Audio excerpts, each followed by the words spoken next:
Hi, that's here, viewers of Equinoxe Television, 6 p.m. by 6 o'clock. And you're all welcome to the news. To begin right away with our Magistraries. A 3-hour baby is receiving medical attention in Chang in the Menua division of the West region after it was discovered and picked up from a dustbin, and medics say the baby boy is doing well or fine at the moment. And in this newscast, we will be taking you out of the country to neighboring Chad, where reports say at least 20 persons have died following unrest in that neighboring country, and we have reports that one of the victims is said to be a journalist. Those are our major stories. Stay with us for details and more in just a moment.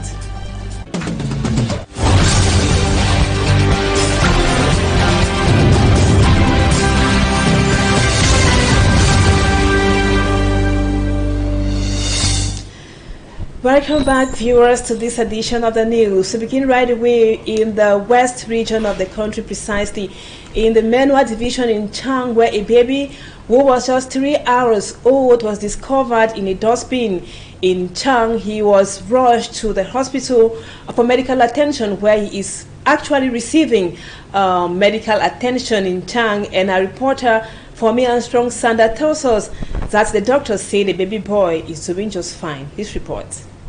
The unusual discovery was made in the Mikmetwa neighborhood of Chang, Menua division of the West region of Cameroon. A newborn baby wrapped in a dirty sheet and abandoned in a remote gutter. According to the local population, the abandoned newborn baby was found by a woman heading to the farm in the early hours of the day.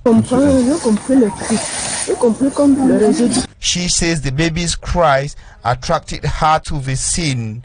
She then alerted security officials of the National Gendarmerie, who immediately intervened and got the baby transported to the Chang District Hospital.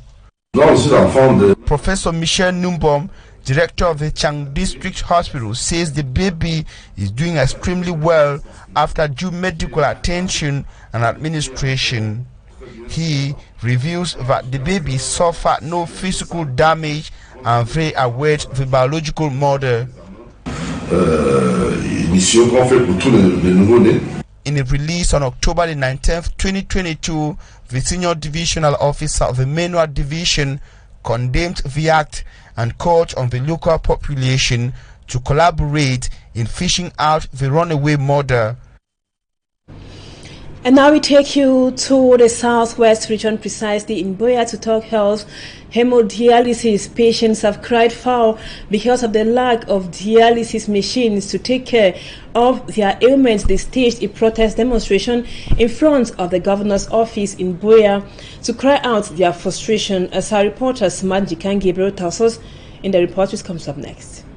At the esplanade of the Southwest Regional Governor's Office, hemodialysis patients are having a peaceful demonstration to expose how frustrated they are at their dialysis center in Boya, with messages like "we don't want to die" and "we need machines," just to cite these few.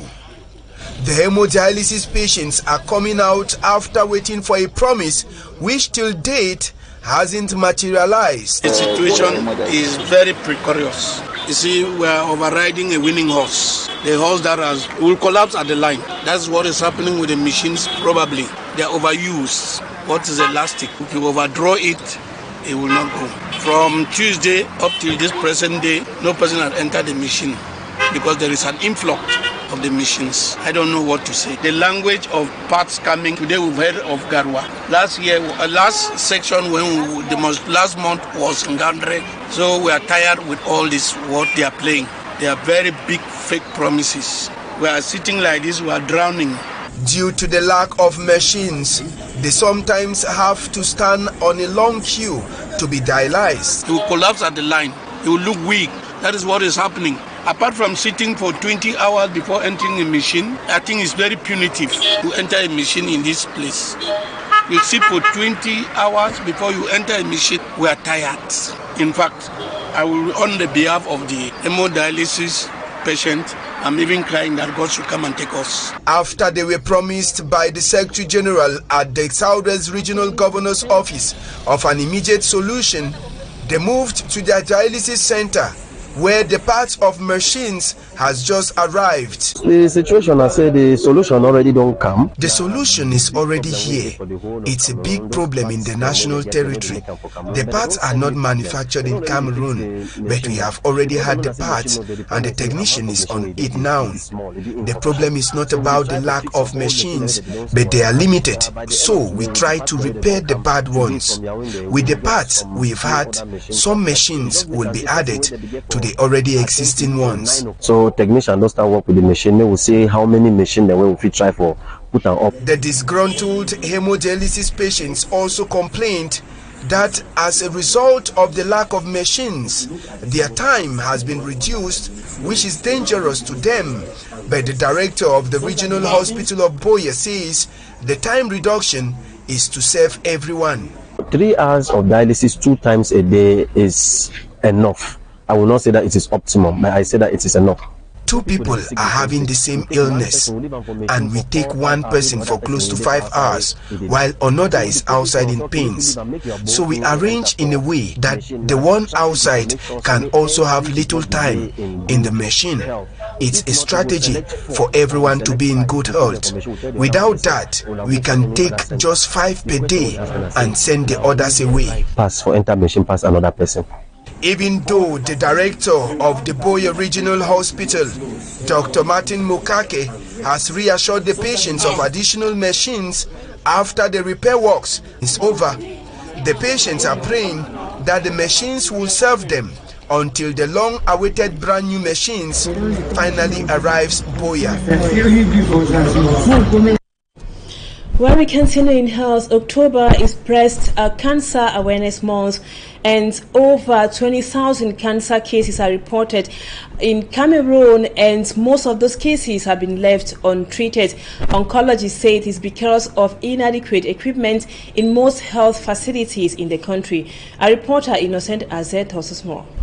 It is due to the high rates of breast cancer patients in the Republic of Cameroon that free breast cancer screening and sensitization campaigns were launched at major health districts in the country. The National Strategic Plan for Prevention and Control of Cancer has indicated that over 2,000 women die of breast cancer each year in Cameroon, and 3,000 new cases are detected annually. The accumulated cancer cases in Cameroon, according to Professor Paul Mobit of the Cameroon Oncology Center, is alarming. So I indicated Cameroon has over 20,000 cancer patients, and we are only able to treat 300. That means you have 19,700 cancer patients left. So if you suddenly open the floor, everybody is coming with the definite, who are you going to pick to be treated and who is not? According to the oncologist, this is due to lack of adequate machines and team in Cameroon. Our capacity is 600.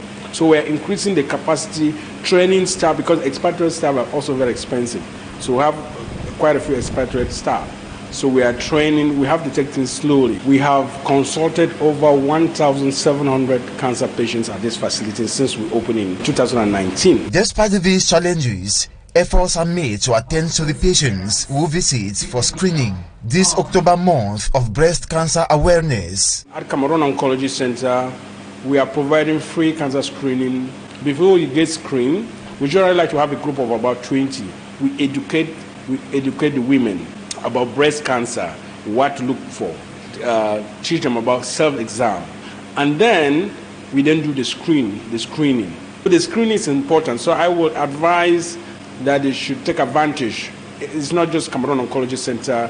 The Ministry of Health is also organizing some in other hospitals. I know L'Hôpital General has some, and so here in Douala, but there are others in other places. So I will encourage your listeners to go to one of these and get screened. In order to have a chance of winning the fight against breast cancer, women are encouraged not to miss this opportunity to get screened. Other forms of cancer, according to Professor Paul Mobit, can be handled at the level of the Cameroon Oncology Center, as well as other public health facilities in Cameroon.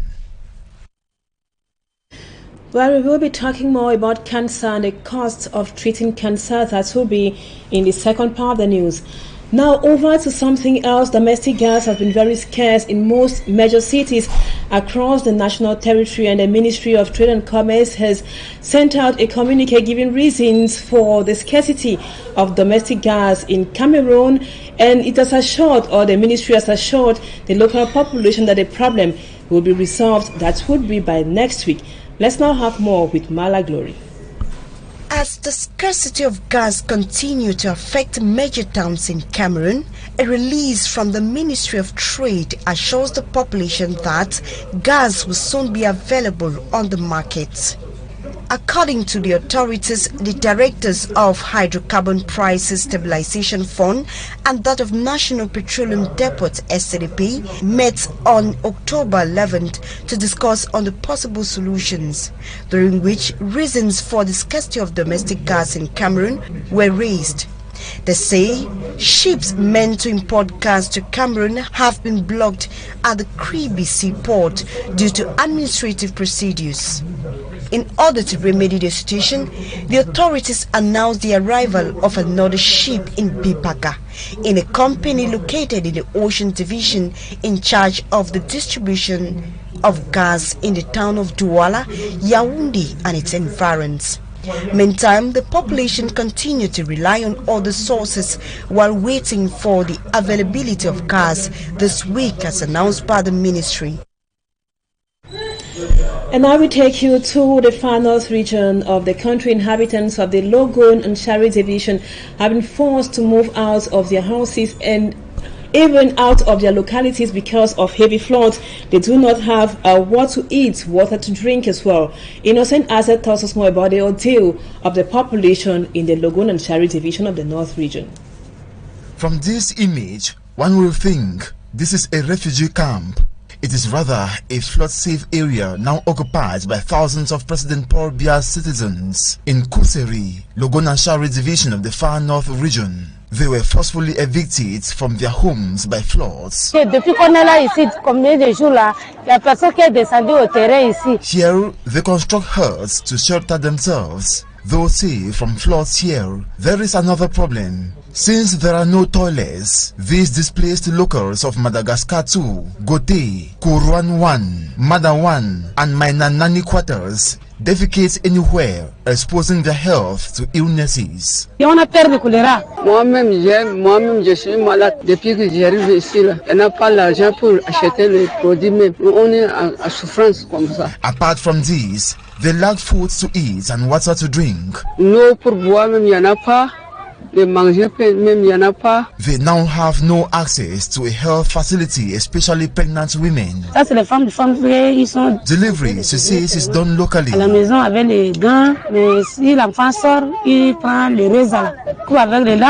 Herbs and warm water are given to the mother.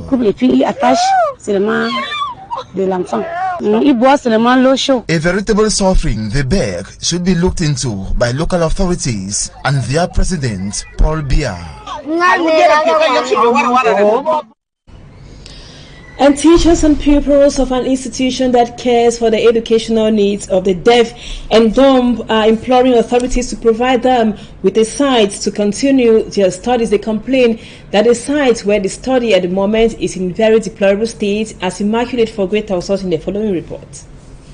From afar, one would think this is an abandoned building. But getting closer, Equinoxe TV team discovers that it is a school for the deaf and dumb. The school is located in Bilonge, Douala subdivision. Apart from the fact that grass has invaded the entry, the walls of the building constructed with planks are equally deteriorating. Entering the building, we see pupils who are eager to learn despite their disability. The school head, Dimitril, explains that the building does not belong to the school, but it was rather temporarily given to them by the Bache community. Since its creation in 2010, just 2 teachers have been managing the institution. Jimmy Trill's decision to come up with this initiative is to break the stigma children with such a condition encounter on a daily basis. I myself, I am deaf. and this is due to an accident I had when I was in primary 6. Despite my condition, I never dropped out of school. So, upon my graduation, I noticed that there is no deaf and dumb school in my area. So, with the aid of some collaborators, this initiative came into existence. We are trying to change the ideologies of some parents who think because their child is deaf and dumb, they have to stay at home. Beaucoup de personnes ne croient pas que vraiment les sourds soient capables de faire quelque chose dans la société. Another teacher explains that financial constraints is a major challenge they are facing. To teach a deaf and dumb, you need to use images, but we don't have the required equipment that can ease that. These children easily retain what they see. We need a good projector and a new site that can ease the teaching and learning process. I have been teaching here for 10 years.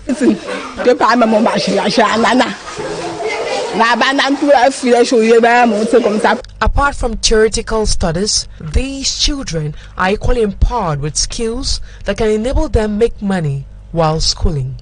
They are taught basic electricity skills, how to make yogurt, soap, to name but these. The school is in need of financial assistance from the government and persons of goodwill so the education of these pupils can be assured.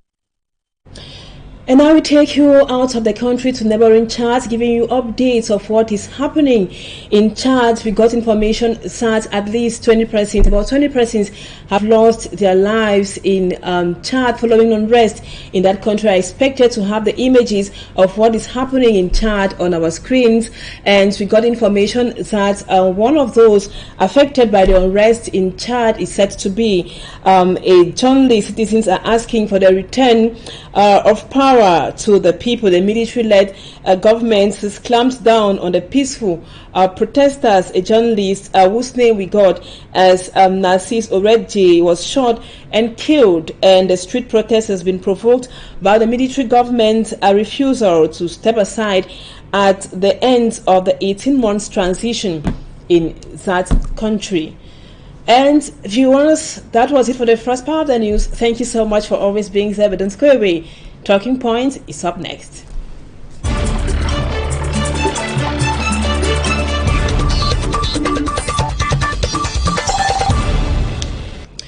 Welcome back, viewers. October is Cancer Awareness Month, especially breast cancer. In the course of this newscast, we talk on cancer, breast cancer. We will be talking more with an oncologist, Professor Paul Mobit. He'll be talking about how cancer should be treated and also the cost of treating cancer, which is said to be very exorbitant, especially in developing countries, Cameroon inclusive.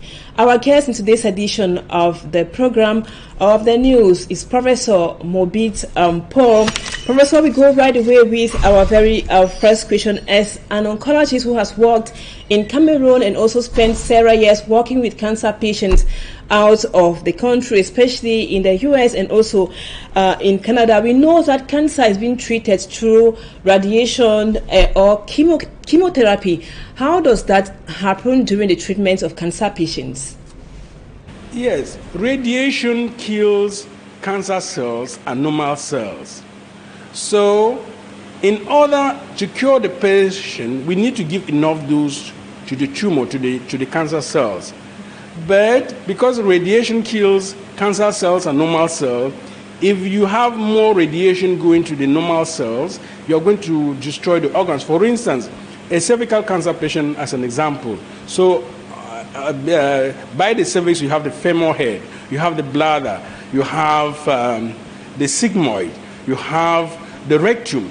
So these structures are very sensitive structures when they get radiation. So what you do is you put maximum radiation to the cervix where the cancer is, and then you minimize the radiation that goes to the structure so that you cure the cancer, and then you have limited or no side effects.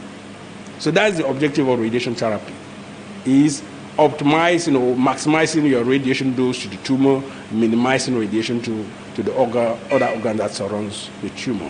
The prostate, as I say, our prostate here, we treat prostate to 78 gray, and we have to make sure that the femoral head, for instance, as I indicated before, doesn't get more than, let's say, 50 gray. the rectum, that a certain volume, 15% doesn't get above 60 gray. All of these criteria that are used standardly, we meet and surpass them. And now, Professor, quality control is also very necessary when it comes to the treatment of cancer patients. But we know it's also very expensive. When we talk about quality, we are talking also about expenses. What can you say about that? Is extremely important in any branch of medicine or in any walks of life. So quality control is extremely important. So at Cameroon Oncology Center, we take quality control very, very seriously. So before we started treating patients, we commissioned the treatment, the linear accelerator, which we are going to see. And in order to assure that we can shape the radiation dose around vital organs. So the people will not, in the United States, why would somebody collaborate with people from Cameroon if they think that the quality was poor? They know we maintain quality, we control. Even this machine, there's a quality control system on this machine, daily, weekly, and monthly. And eventually, a machine like this will have it ACR accredited. So we are looking for accreditation because accreditation says that we are doing things to international standard and we are constantly doing them and reviewing them. If there are mistakes, we have to have a mechanism to correct those mistakes. So quality is important. In fact, that's one of the things that I do consulting in the U.S. is to go to smaller cancer hospitals and help them meet some of the quality challenges with regards to radiation oncology. In the field of oncology, it's a very difficult field. And I teach in the university, so I do a lot of research in Africa about the quality of care in Africa when in regards to radiation oncology. And so my motivation was, how can we bring cancer care, quality cancer care that's available in the United States or in developing economies into Cameroon at a cost that a majority of patients can afford, because sometimes it's very, very expensive. And now talking about the follow-up of patients, because we know most times cancer patients get to health facilities when it's almost at the terminal stages or the terminal stage. How do you meet up with follow-up of cancer patients who come when it's almost already late? And with this linear accelerator, it has portal imager, so we can image the patient before we treat and move the patient if the patient is not properly aligned. Okay, we have several photon energies, we have several electron energies that can be used depending on where the cancer is.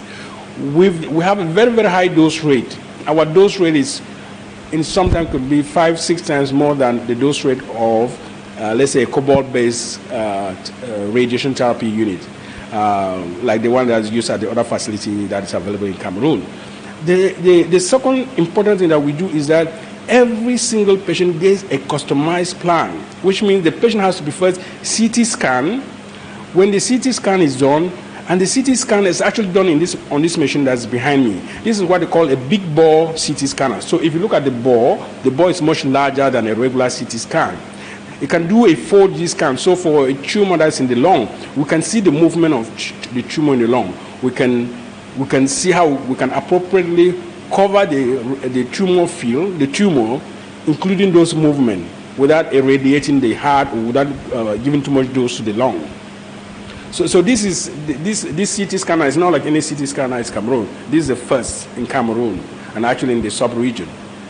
Yes, the CT scan is not the one you see at the other places. So it's very specific, and the images are very script. The X-ray tube is much larger.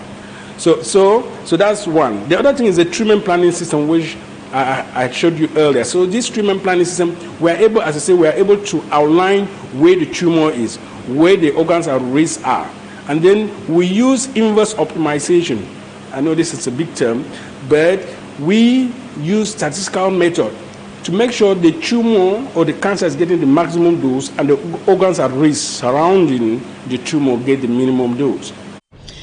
And now, Professor, talking about Friday, whenever a patient is being announced to that he or she is suffering from cancer, it is like a death sentence. Can you tell us what is the situation in our African continent and also the challenges you oncologists face in the treatment of cancer patients?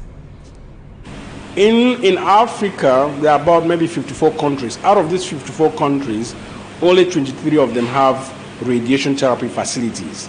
And out of these 23 that have radiation therapy facilities, most of them are in South Africa and in Egypt and Tunisia and Morocco.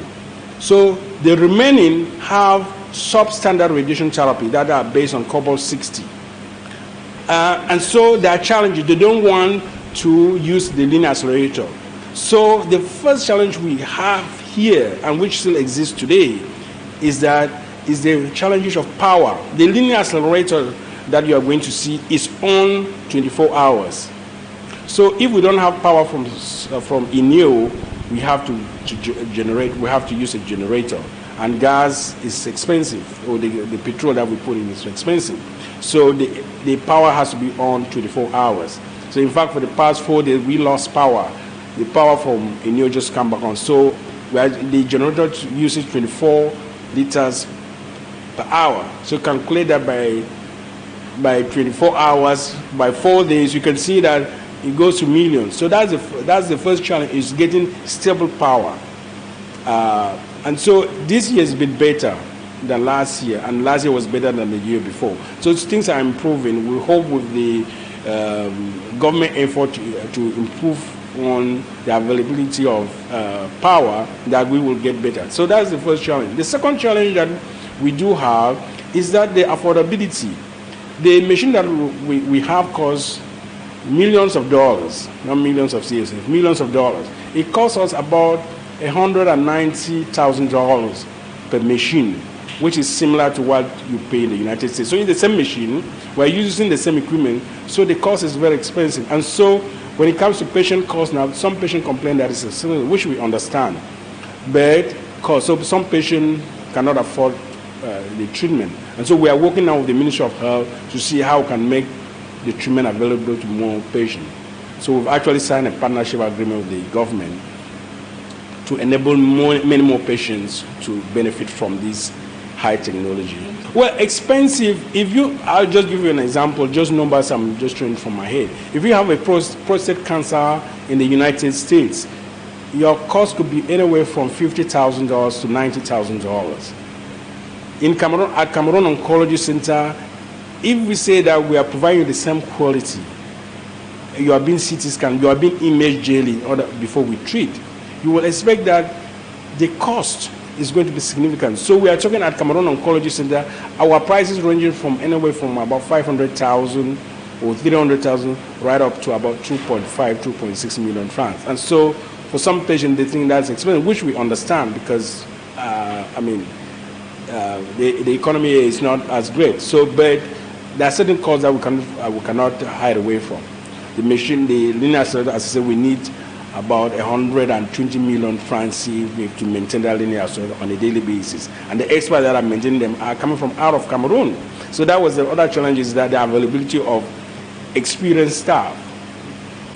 I think that's a future. My belief is that the government of Cameroon is trying to put in place a system where we have health insurance. For instance, in Ivory Coast, they have general health insurance for the public.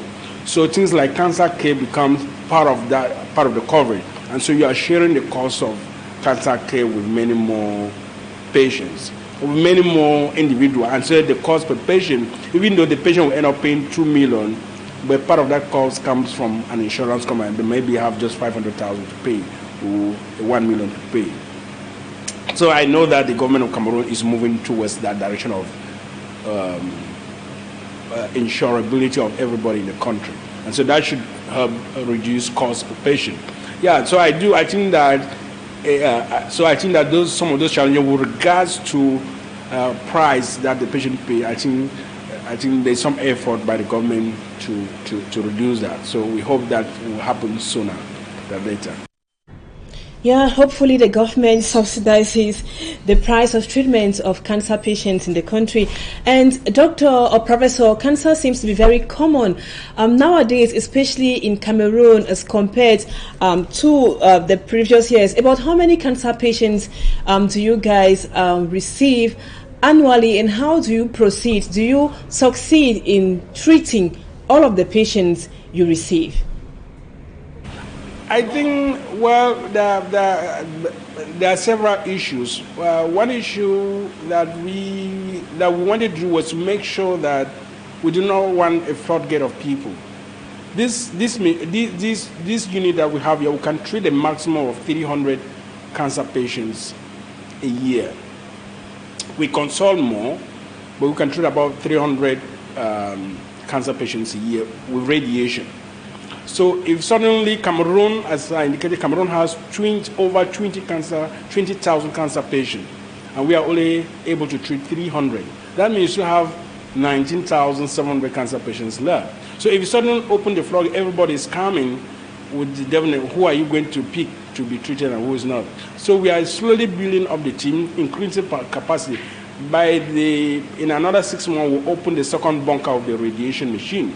That will take our capacity to 600. Then maybe later we make a second shift. That will take our capacity maybe to 1,000 to about 1,000. So we're increasing the capacity, training staff, because expatriate staff are also very expensive. So we have quite a few expatriate staff. So we are training. We have to take things slowly, because cancer care, you can do more harm if you don't know what you are doing to the patient, and we don't want to do harm to any patient. Thank you, Professor Morbid. But before you go, this last question, we are in the month of October and it is a Cancer Awareness Month. What words to the public or my viewers watching you out there as an oncologist? Well, for cancer, October is Breast Cancer Awareness Month, and at Cameroon Oncology Center, we are providing free cancer screening to anyone who comes to our door. So we provide not just for breast cancer, we do cervical cancer screening, we do prostate cancer screening, and sometime during the year we'll actually just launch a general health screening. So we do screening like high blood pressure and stuff like that. So we do that during the course of birth. So the screening is important. So I would advise your listener that they should take advantage. It's not just Cameroon Oncology Center. The Ministry of Health is also organizing some in other hospitals. I know L'Hôpital General has some, and so here in Douala, but there are others in other places. So I will encourage your listeners to go to one of these and get screened, because the screening for us, what we do is before you get screened, we generally like to have a group of about 20. We educate the women about breast cancer, what to look for, teach them about self-exam, and then we then do the screening, because you are your own best advocate, right? You know your body better than even your doctor, and so it's better to have you participate in your care or in your self-exam. And then if you notice something different from what you're used to, then you can then take that to your physician, or you can come here or go to other cancer centers. Thank you so much, Professor Paul Morbid, for accepting our invitation. You're an oncologist of the Cameroon, or head of the Cameroon Oncology Center, and you're an American-based oncologist. Thanks so much for being our guest tonight, and hope to have you some other time. And viewers, we have come to the end of the news, but before we leave you, just to inform you that the court hearing of members of the Cameroon Renaissance Movement, the CRM political party, has been adjourned to November 17, 2022, and the decision came out during the hearing which took place in Yaoundé today. And just to also let you know that information just getting into our newsroom from Yaoundé says journalists were refused or denied access into the courtroom, and the place was entirely militarized. We will surely be coming back to that court session of militants of the Cameroon Renaissance Movement in our subsequent editions of the news. And that does it for this edition. Thank you so much, viewers, for always being there. Don't go away. Our programs continue as usual in about an hour. The news in the French language with Julien Bedbisai and Serge Alain Otu will be with you in 30 minutes for Equinoxe. Bye-bye for now.